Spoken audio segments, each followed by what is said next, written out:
কলমে লিখছো বিধি, ভাগ্যটা বলো আমার সুখ লেখার কালি ছিল না। আসসালামু আলাইকুম, আমি শাহাদত বাউল। আমার যদি গানটা যদি ভালো লাগে দয়া ধরম করে সন্তলি ম্যাজিক লাইভ SSB গৌরব এই চ্যানেলটার মধ্যে দয়া ধরম করে ছোটো বড়ো ভাই বন্ধু সকলেই তোমালে ফলো দিবেন, শেয়ার দিবেন, কমেন্ট করবেন।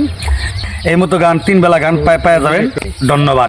বুঝি তোমার দুই চোখেতে কোথা থেকে